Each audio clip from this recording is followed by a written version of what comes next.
It's that time of year when the freshest foods, they're popping up from the ground. They're making their way to your local farmer's market. And I want to help you navigate the outdoor food shopping season with my 5 strategies and 11 benefits of farmer's market shopping. Today on the Carefree Cooks Code. I'm Chef Todd Moore, and this is the Carefree Cooks Code, every Tuesday live at noon Eastern. Here's our challenge. How can home cooks cook freely with creativity, confidence, and pride while ignoring recipes and still impressing themselves and others with what they cook? Well, the answer is found in becoming empowered with how cooking works, using dependable and repeatable methods of cooking that work for any ingredient, for any diet, and any desire, just like chefs do. And we'll know we've cracked it when everyone sees cooking as an exciting and rewarding way to improve their relationships, their lifestyles, and their health through better food and cooking. This is the Carefree Cooks Code. Hey, welcome back to the Carefree Cooks Code, everyone. We are live together every Tuesday at noon Eastern. And you know what? No matter what your question is, no matter where you want to find a recent video, what my live schedule is, anything about your web cooking classes membership, it is all found under our brand new self-service automated help center. You don't have to wait and answer. You get it right away at webcookingclasses.com/help, and you can push the button that helps you because we're the Carefree Cooks, right? I create my own recipes. I know you say it to yourself, so say it now in your head. It brings friends and family together. I learn every time I cook. I create my own cooking style because I practice pro methods and I love my cooking. Look, if you've been avoiding your local farmer's market, I think now is the best time to stop that behavior right away. Because now is the time that you need the freshest foods for your health and wellness. And now is the time that you should be shopping outdoors as much as possible. And now is the time to support the people around you who are working hard to grow your food. So now is the time to get a strategy together for farmers market shopping so you can enjoy all the benefits of getting your food there. Look, the world is in a state of massive change, and global and national food commerce are never going to be the same. And so people are starting to look to their own areas, their own neighborhoods, even their own backyards, right, to assure that their food is safest and freshest. So we're going to dive into that today. But first, I've got it's a true or false. Sorry. True or false for you today. Nectarines ripen after picking, but peaches don't. Tell me in the comments section below if this statement is true or false. Nectarines continue to ripen after you take them off the tree, but peaches don't. Okay, I know, and if you've been watching me at any point in the last dozen years, you know I'm a little nutty about the farmer's market. I'll admit it. I get really worked up when I can get back to eating from as close as possible to my home. It's a big thing. It really is. And now, all this stuff that was planted weeks ago, it's going to be the inspiration for some kind of fantastic original dish as soon as I can go get it from the farmer. You know, I mean, it's great that stuff is growing all around me, even though I live in one of the most densely populated cities. To me, I can still get to the farmer. And when the farmer comes to me, oh my goodness, the farmer's market is like new paints. To the painter, it's like new strings for the guitarist. It is fresh air put into my cooking. And that's why I love it so much. So if you like the freshest local food, if you love cooking with ingredients that have the best flavor, because I believe that, then there's no reason left to avoid your farmer's market. Because today, I've got 5 strategies and 11 benefits of shopping at the farmer's market that if you really pay attention, they're going to get you as excited as I am about the growing season. And that's what it is. It's the growing season. So let's get to it right away. 5 reasons. The first reason that I would say, go commando. That's my first advice. Go commando. No, don't leave your underwear home. Leave your list home. Go listless and create meals from what you find at the farmer's market. This is the first thing. You can't bring a list to the farmer's market. You've got to go there to see what is the freshest, what's the brightest, what smells better, you get your meals from what you see at the market. You don't make a list and then go pick it up like the grocery store is. The second thing is talk to the farmers. They're the ones that know what's freshest. They're the ones that may know how to use it. They're the ones that know what's coming up, whether this is a good season, bad season. That's a lot of the fun for me going to the market. You get to talk to the farmers.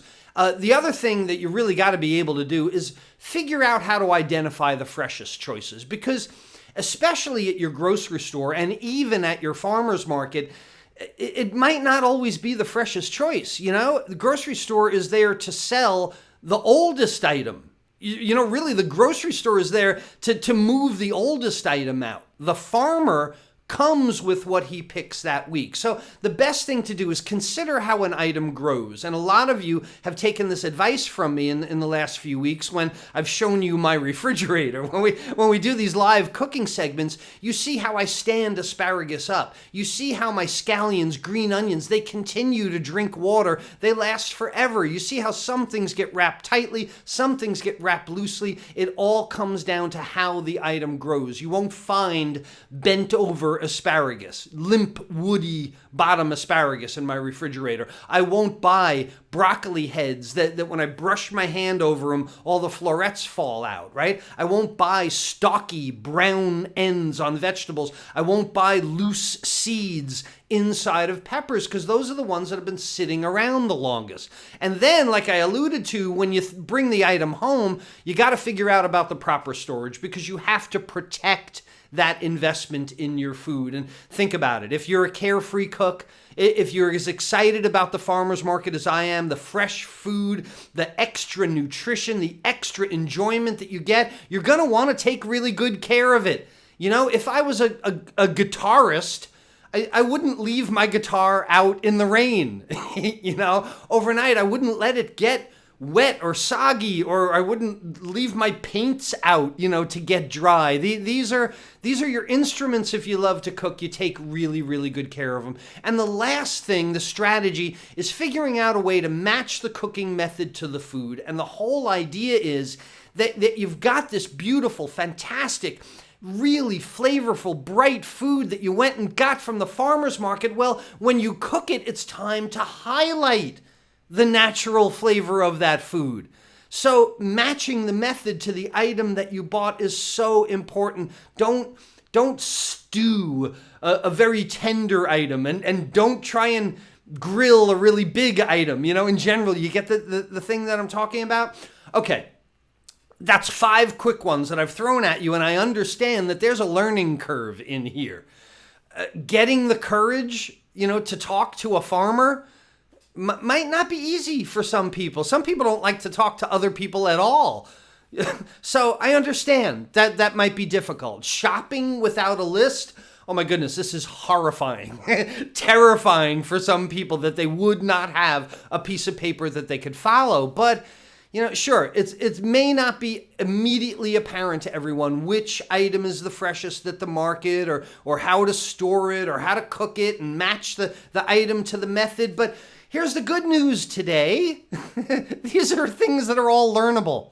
This is not like you got to be born with it or you'll never have it. These are all learned skills, and I'm the guy that is most excited to be able to help you with that. And that's why we have things like this show. That's why we have things like the Carefree Cook's Code. So everyone who wants to enjoy great food and cooking can have the information that empowers them, encourages them, inspires them, the information that helps them the most. And it's the motivator for me. I mean, it is pretty much why I have done everything that I have done for the past dozen years, to share my great pride that comes with the freedom that you get in enjoying food and wellness and health and a hobby of cooking and the love that you give to other people.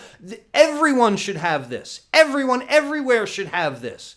And that's why I spend so much time doing it. But look, once you start your journey toward carefree cooking, once you start to gather these skills that I'm talking about here, then you really start to enjoy all the benefits of fresh local food. And I consider it a sort of technology migration, except it's food migration. Do you know what tech migration is? Have you ever heard this term, tech migration? You do. I know you do. Don't say you never heard the term. If you have, I know you have, because I can prove it to you right now. Let's see how far back we can go. Did you ever own 45 RPM records? Come on, I know you did. Almost everybody here did. If you know what this thing is, then I know you owned 45 RPM records. Well, let me ask you this. Were they eventually replaced by 8-track tapes? Eventually, we all jumped on that 8-track tape banner. I remember having the Beatles' Abbey Road on 8-track. Maxwell's Silver Hammer, specifically. But at some point, I had to copy all those 8-track songs onto my new cassette tapes because the cassette tapes were so much better and so much easier until all the tape came winding out of them. And I was glad to throw all of them in the bin because CDs had been introduced. But now music isn't even tangible anymore because you just download the file onto your computer. That's tech migration, right? From one to another to another. You move along, and if you apply the same concept to your carefree cooking journey, well, you should have the same migration. Think about way back when, in 45 or 8-track time. TV dinners from the 1970s turned into microwave dinners when the microwave came out, right? Food migration follows tech migration. Every time they come up with a new way to alter food or to make it more convenient, the whole idea, honestly, is to accommodate for people that don't know how to cook, is to make it easier for most people that don't want to learn how to cook, right? You don't have to with all this stuff. But the problem with the technology being attached to the food migration is that it's given you worse food, not better food. What if we went backward in tech migration? What if we started out with CDs or iPhones and the tech world constantly gave us worse and worse? So by the year 2040, we're all going to be playing on 78 RPM records. Brother, can you spare a dime? Those scratchy vaudeville records, right? That would be unacceptable. So how do you accept a downward migration of food? You don't have to. You don't have to be part of this at all. Because if you're a musician, you can make your own music. And if you know how to cook, it changes everything. And then if you start shopping at the farmer's market, your food migration is going forward instead of backward. You start to buy whole food ingredients instead of bottled sauces, instead of condiments. You'll start making things in your own kitchen instead of buying them from someone else's. And then your microwave, this tech migration that has ruined food, you can leave that for boiling water, which is what it's meant to do, to be honest with you. It's the only thing it does well. You have started a positive migration of your food. And if you want to have a positive migration of food, you gotta start at the farmer's market. And I love shopping at the farmer's market for a whole bunch of reasons, ones I'm gonna share with you now. These are quickly 11 facts that are gonna prove to you why the farmer's market is better. Number one, it just tastes better. It just does. If you're a fan of food, of good food, This is where you're going to find the good food. And it's a shame that so many people have dumbed down their taste buds with processed, frozen, convenience foods that were never fresh. They don't know what fresh food tastes like. But the full flavor, food, and enjoyment, this is one of the greatest parts of being alive, no? If you love food, if you love a bright apple, a bright strawberry, bright colors, brilliant eye appeal that heightens your cooking and eating experience, it's got to be worth it. And then if you combine that with the real flavor of a local strawberry, a peach, chicken, even lettuce. We talked about this last week. Lettuce has flavor. You're going to have so much more enjoyment from your food. There's no doubt about it. No doubt. It's no wonder that most people think that lettuce has no flavor. It's because their lettuce doesn't. Easy. Go get some lettuce that has flavor. Easy to do. Okay, number 2, live in the moment, or at least the season. Look, they're not going to have everything at the farmer's market. They're not going to have it all the time, and that's okay. You don't get your birthday or Christmas on every Saturday either. When it's strawberry season, you get strawberries. You love them very much, and then they're gone. But luckily, blueberry season is right behind it by the time that happens. And there's a connection here, a connection that you experience with nature when you eat only what's fresh, local, and available. Anything else is absolutely ridiculous to someone who knows about great food. You'll see me interview my friend Pascal in Paris. He's like, are you Americans insane that you eat things out of... Anyway, number 3, farmers are working really hard for you. Come on, these guys are working hard to supply excellent food, and I want my money to go to them. Because most often, these are multi-generational farmers, and they have a deep sense of pride in what they do. They're not getting rich, they're not getting wealthy through farming, but they do lead rich lives. And look, if you spend, there's been so many studies done, if you spend $100 at your local farmer's market, $62 goes back into the local economy, and 99 out of every $100 stays in the state from what the farmer spends it on. But if you spend $100 at the local the national mega grocery store, only $25 stays in your state. Everything goes elsewhere. So where do you want your money to go? Number 4, it's good for the earth. Food in the U.S. travels an average of 1,500 miles to get to your plate. 1,500 miles. How much jet fuel, how much gasoline do you need to go 1,500 miles? Shipping of food creates a lot of waste. And then the food has to be treated. It's got to be waxed or gassed to help lessen the effect of spoiling in transit. Your local farmer, he doesn't have a machine to gas and wax things. He loves the land and he's supporting his family. Corporate farms, they're polluting, they're depleting lands. They're using an inordinate amount of resources to make food cheaper. My opinion. Number 5, hey, it's just better for you. When food, because it has to be shipped, is harvested before it's fully ripe, it's got less nutrition. Right? It has less nutrients than the items that are allowed to ripen on the plant. And if you're going to ship your food 1,500 miles, you got to pick it early to reduce the spoilage.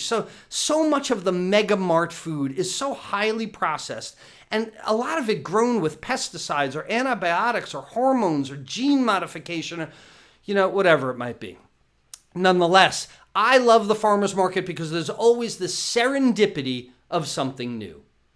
Grocery store sells what sells, right? Farmers sell what grows.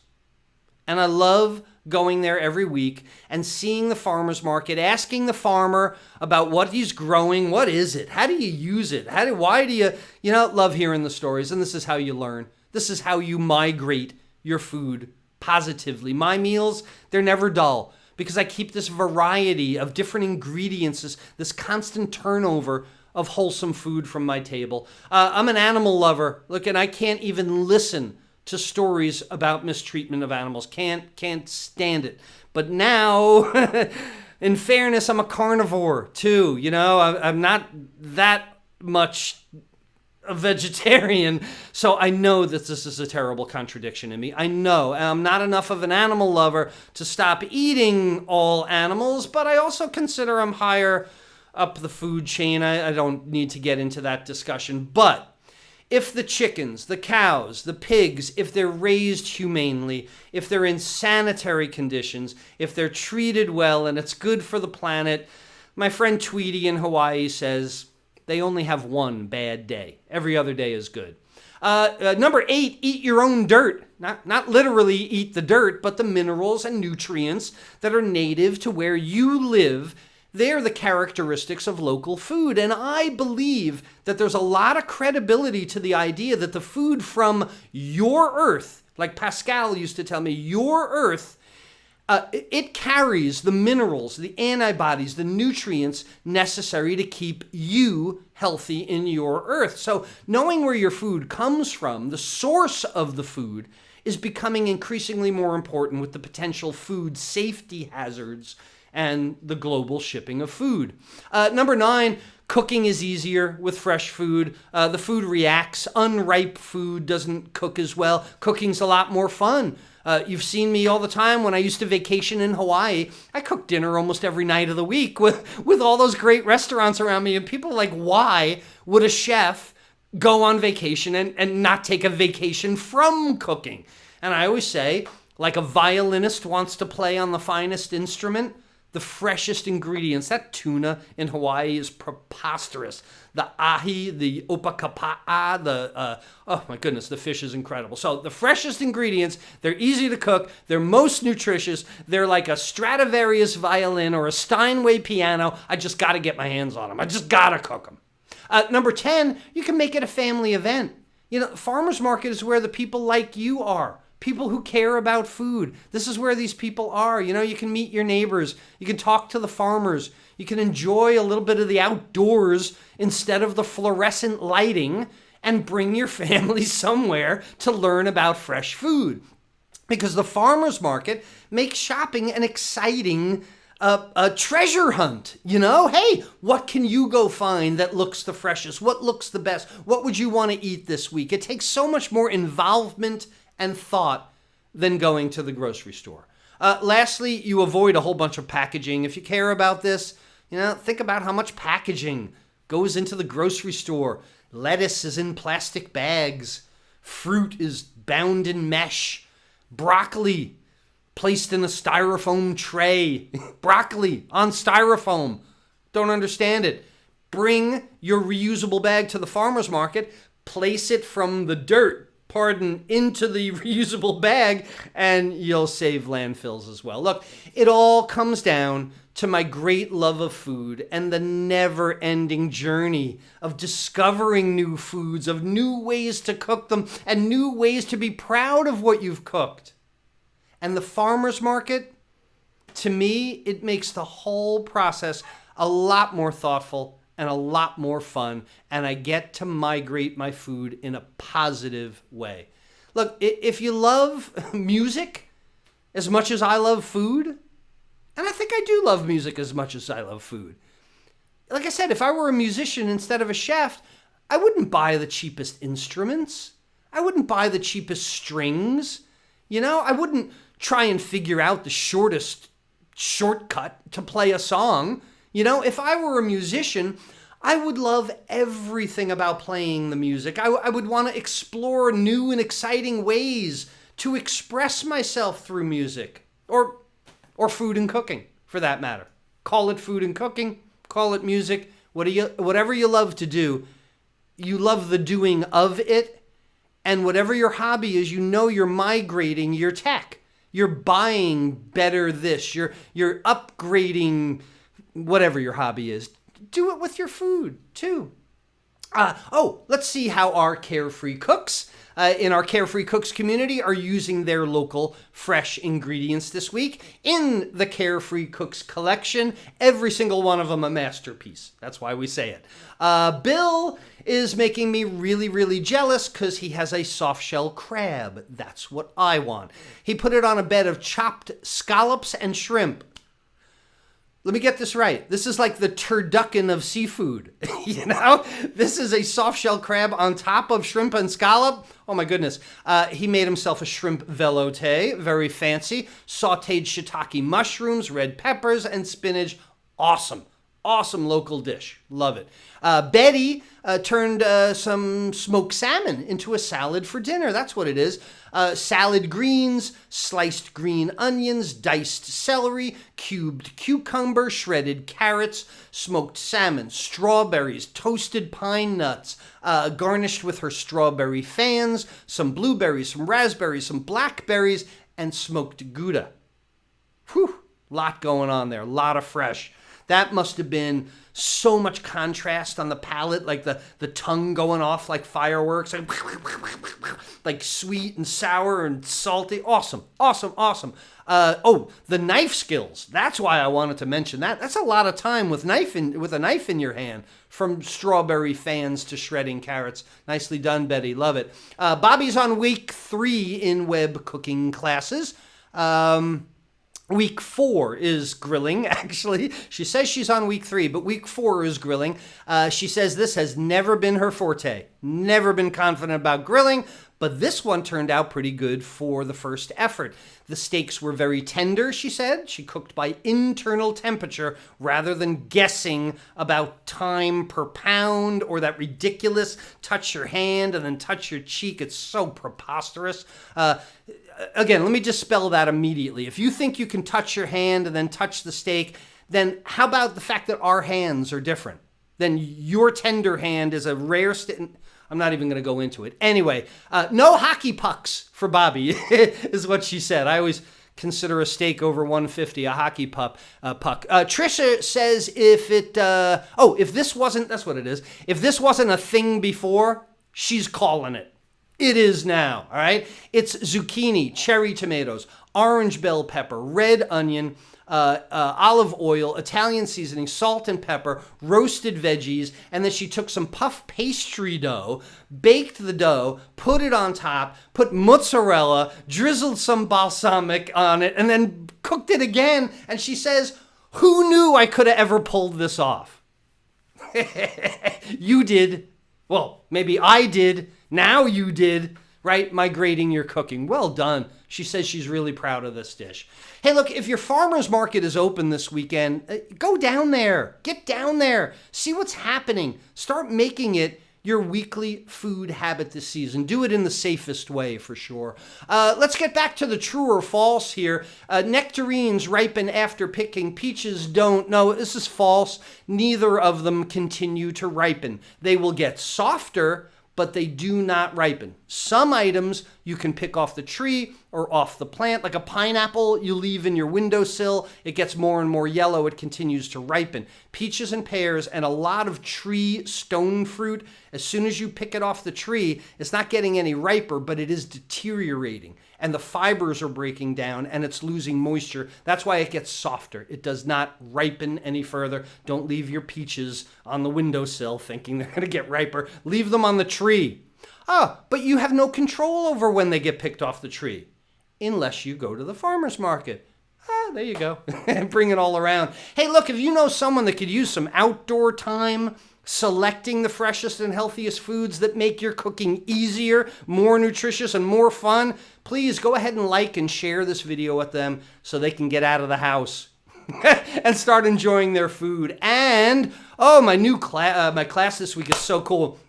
If you'd like to know how to avoid the top 3 mistakes that everybody makes when selecting fresh ingredients, should come to this class.